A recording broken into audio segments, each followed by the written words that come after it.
আমার মা কি তবে দিদুনকে ছেড়ে দূরে কোথাও চলে গেছে, নাকি নাকি মা আর বেঁচেই নেই? দিদুন,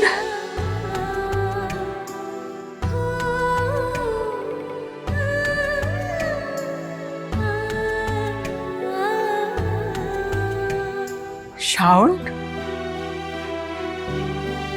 তুমি ভালো আছো দিদুন?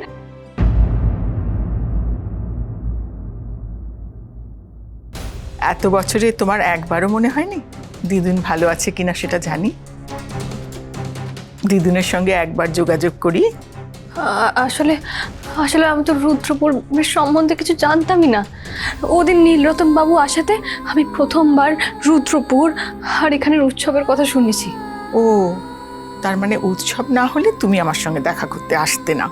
না না, তা না, বললাম তো আমি তোমার ব্যাপারে জানতামই না। আমার যে একজন দিদুন আছে সেটা আমি তোমার ওদিনের চিঠি পড়ে প্রথমবার জানলাম। আমি তোমার মায়ের ব্যাপারেও কিছু জানি না। প্রথমবার আমি আমার মায়ের গ্রাম, মায়ের বাড়ি আর তোমাকে দেখছি দিদুন। নন্দিতা চলে যাবার পর থেকে তোমার বাবা বীরেন্দ্র আমাদের সঙ্গে আর কোনো সম্পর্কই রাখতে চায়নি। শেষমেশ এই উৎসবের খাতিরে তোমাকে এখানে নিয়ে আসতে বাধ্য হয়েছে।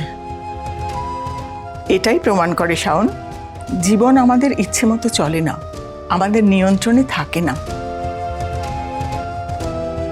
তবে জেনে রেখো শাওন, যেদিন থেকে আমি আমার মেয়েকে হারিয়েছিলাম সেদিন থেকেই আমি রুক্ষ, কঠোর, কঠিন হয়েছি। কারণ রাগ, দুঃখ, আত্মসম্মানে আঘাত, মেয়েকে হারানোর যন্ত্রণা, এই সব যদি এক জীবনে সহ্য করতে হয় তাহলে মানুষকে কঠিন হতেই হবে। মনটাকে ইস্পাত কঠিন পাঁচিলের আড়ালে লুকোতেই হয়। দিদুন কেন এসব কথা বলছে? কেন বলছে মা চলে যাওয়ার পর থেকে দিদুন কঠিন হয়ে গেছে? আমার মা কি তবে দিদুনকে ছেড়ে দূরে কোথাও চলে গেছে, নাকি নাকি মা আর বেঁচেই নেই? দিদুন, তুমি কি আমার উপর খুব রেগে আছো? আমাকে এখানে দেখে তুমি খুশি হওনি? এত বছর পর তোমাকে দেখে আমার মনে হচ্ছে সত্যি আবার আমার মেয়েকে চোখের সামনে দেখছি।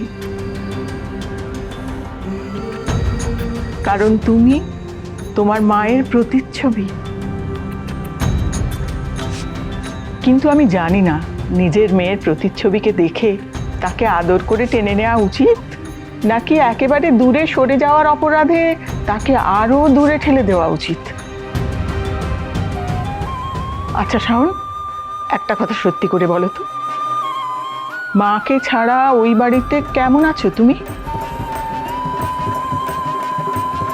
তোমার বাবা তোমাকে কেমন রেখেছেন? শাওন কি তবে আমার আর ওর সম্পর্কের সত্যিটা মাকে বলে দেবে?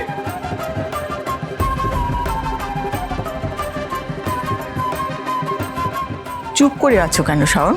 বলো, বাবা তোমার কেমন খেয়াল রাখেন, কতটা যত্ন করেন?